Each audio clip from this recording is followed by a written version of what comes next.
आज के हमारे क्लास में हम reporting of research scientific writing पढ़ेंगे, जो बीएमएस थर्ड फेज का रिसर्च मेथोडोलॉजी सब्जेक्ट का ये सिक्स्थ छठवां चैप्टर है और सातवां पॉइंट है, जो रिपोर्टिंग ऑफ रिसर्च।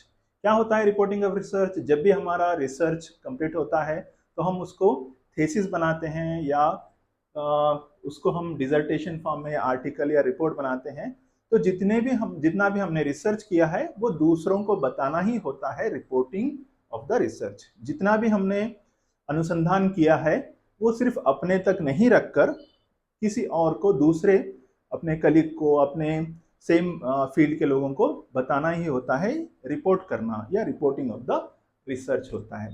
तो क्या होता है reporting research? Reporting research means presenting the research finding. जो भी आपके रिसर्च फाइंडिंग्स में जो भी पता लगा है आपको, वो सिस्टमेटिक तरीके से, सिस्टमेटिक मैनर से आप थीसिस लिखना है, डिसर्टेशन लिखना है, आर्टिकल या रिपोर्ट बनाना होता है, या उसको प्रेजेंटेशन करना होता है आपका रिपोर्टिंग ऑफ रिसर्च। ये 5 हिस्सों में, सॉरी 9 हिस्सों में हम लिखते हैं, 9 हिस्सों में स्टेप्स इन द रिसर्च। पहला होता है टाइटल, दूसरा होता है एब्स्ट्रैक्ट, तीसरा इंट्रोडक्शन, रिव्यू ऑफ लिटरेचर, चौथा वाला, पांचवा वाला है मटेरियल मेथड, और 6 रिजल्ट, 7 डिस्कशन, और 8th होता है conclusion and recommendation, 9th reference. ये 9 हिस्सों में हम जो हमारा जो रिसर्च किया है उसको रिपोर्ट बनाते हैं या रिपोर्टिंग करते हैं रिसर्च को। एक के बाद एक हम जानेंगे कि पहला क्या होता है टाइटल। टाइटल मतलब हेडिंग्स, आप क्या किस चीज पे रिसर्च कर रहे हैं उसकी हेडिंग बनाना, टाइटल बनाना। वो टाइटल ऐसे होना चाहिए जो बहुत क्लियर होना चाहिए और कंसाइज होना चाहिए, इंफॉर्मेटिव। आप क्या कर रहे हो आपके हेडिंग्स में, आपके टाइटल में क्लियर मेंशन होना चाहिए, जो क्लियर, कंसाइज और इंफॉर्मेशन, बहुत सीधे तरीके से आसान भाषा में समझ में आना। दूसरा, आपका रिसर्च का जो मेन टॉपिक उसमें क्लियरली समझ में आना चाहिए। जैसे एक लाइन में अगर आपने टाइटल समझ पढ़ लिया तो उसमें आपका मेन टॉपिक क्या बताना चाहते हैं, किस पे आप रिसर्च कर रहे हैं, वो पता लगना चाहिए, ये टाइटल होना चाहिए। दूसरी चीज होती है अब्स्ट्रैक्ट या समरी। ये बहुत मेन हिस्सा होता है आपके रिसर्च रिपोर्ट का। यहाँ पर एक ओवरव्यू है, जैसे ट्रेलर बोलते हैं ना, तो पूरे पूरे मूवी का एक जैसा ट्रेलर होता है, तो पूरे आपके रिसर्च का एक शॉर्ट व्यू होता है। यहाँ पर ओवरव्यू होता है एंटायर रिसर्च, आप रिसर्च में जो भी किया है शॉर्ट में कुछ ही लाइंस में आप उसको छोटे से हिस्से में बता देते हैं। आप उसको कहते हैं brief overview of entire research.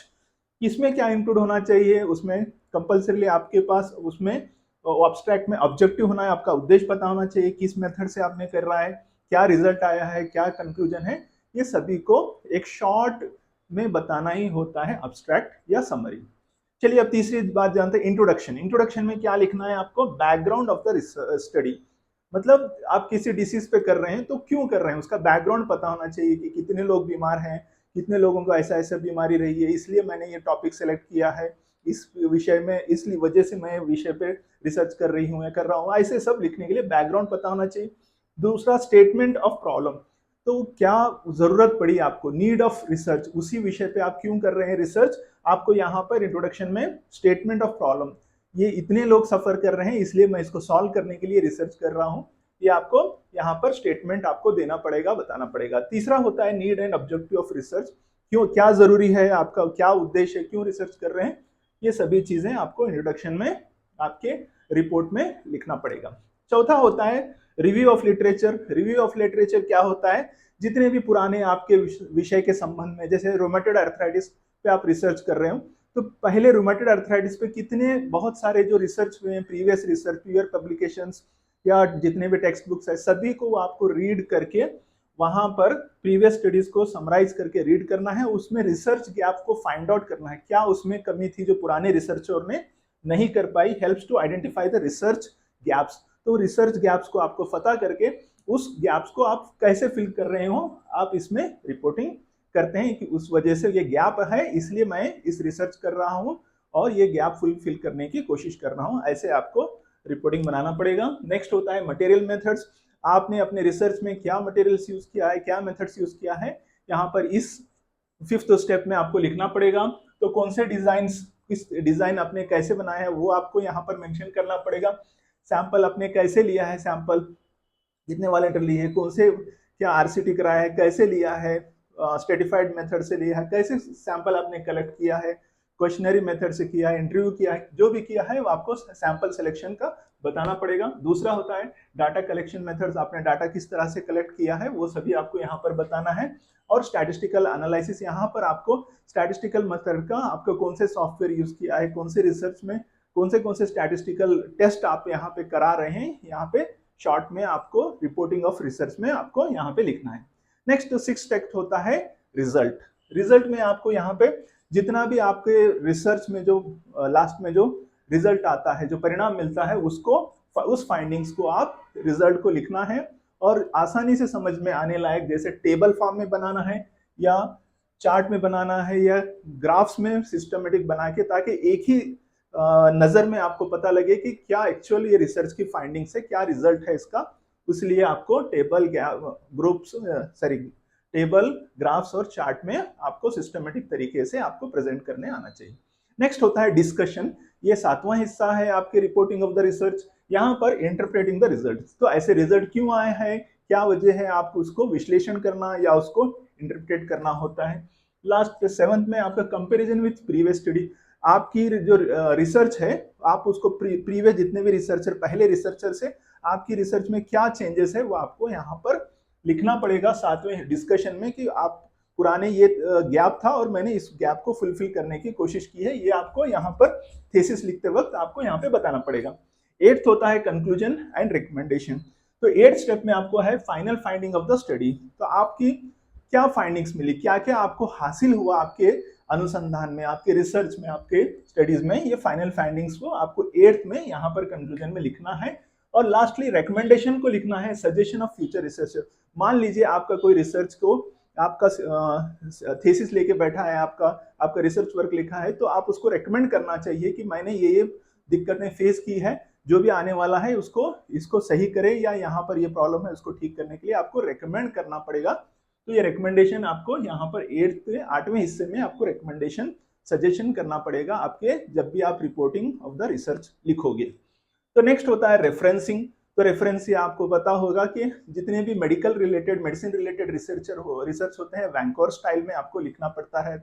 तो यहाँ पर रेफरेंसिंग क्या होता है, जहाँ पे आपने रिसर्च स्टार्ट की वहां से लेकर लास्ट तक जितने भी जो जगह से आपने बुक्स रेफरेंस उठाया है, ये रेफरेंस को लास्ट में आपको लिखना पड़ेगा कि लिस्ट ऑफ बुक्स, कौन से बुक्स के कौन से हिस्से से, अगर कोई संहिता से लिया है तो कौन से श्लोका से, कौन से संहिता से आपने लिया है, वो श्लोका का नंबर, श्लोका नेम, चरक, सुश्रुत जो भी है यहाँ पे आपको मेंशन करना पड़ेगा, कौन से जर्नल से लिया है, किस ईयर में पब्लिश हुआ है, पेज नंबर, ये सभी वैंकोर स्टाइल में आपको सिस्टमेटिकली लिखना पड़ेगा। ये स्टैंडर्ड फॉर्मेट, डिफरेंट फॉर्म होता है, एपीए होता है, वैंकोर होता है, अलग अलग फॉर्मेट होते हैं, पर मेडिसिन में हमेशा हम वैंकोर स्टाइल में ही लिखते हैं। तो ये रेफरेंसिंग या बिब्लियोग्राफी होती है। यहाँ पर हम जितने भी जगह से भी जो बुक से हमें जानकारी इकट्ठा की है, वो सभी का रेफरेंस हम लास्ट में रेफरेंसिंग लिखते हैं। ये 9 स्टेप्स है। लास्ट में क्या जरूरत है हमें रिपोर्टिंग करने की, क्यों हमें अपना रिसर्च का रिपोर्टिंग करना पड़ता है, क्या उसके फायदे हैं, हेल्प क्या होता है, इंपॉर्टेंस क्या है, उसको समझेंगे अभी हम। जो next importance of the research क्या होता है, तो importance of the scientific writing में लिखने से फायदा ये होता है, कम्युनिकेट द रिसर्च क्लियरली। आप जितने भी जो भी आपको जानकारी हासिल हुई है वो दूसरों के साथ कम्युनिकेट करने के लिए, दूसरों को बताने के लिए, ताकि आपको ऐसे कुछ नई चीज पता लगी है वो दूसरों को कम्युनिकेट करने के लिए ये फायदा होता है, ये इसका इंपॉर्टेंस है। दूसरा होता है हेल्प्स पब्लिकेशंस।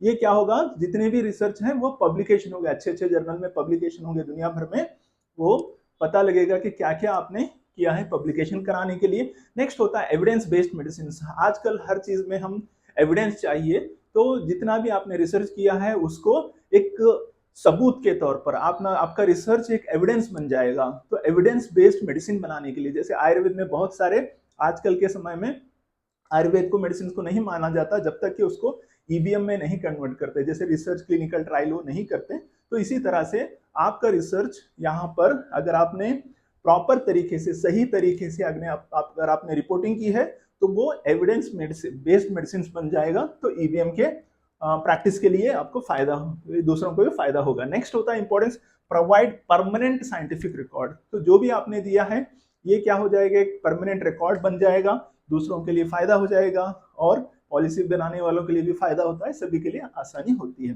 तो लास्ट में कंक्लूजन जानेंगे, क्या है रिपोर्टिंग करने से क्या होता है, कैसे क्या हो कंक्लूजन्स। तो scientific writing and essential steps in the research process. तो रिसर्च प्रोसेस जो होता है ये एक बहुत ही महत्वपूर्ण हिस्सा है, एसेंशियल स्टेप्स है। यहाँ पर हमें कम्युनिकेशन तो प्रॉपर तरीके से जो है होता है, कम्युनिकेशन करने के लिए, दूसरों से इंटरप्रिटेशन समझने के लिए, जो भी हम रिसर्च के दौरान जो भी हमें हासिल हुआ है उसको इंटरप्रिटेशन करने के लिए, और यूटिलाइजेशन ऑफ रिसर्च फाइंडिंग्स, जो भी आपको मिला है वो यूटिलाइज करने के लिए, इस्तेमाल करने के लिए रिसर्च के फाइंडिंग्स को, ये सब फायदा होता है। ये है हमारा आज का टॉपिक, रिपोर्टिंग ऑफ रिसर्च।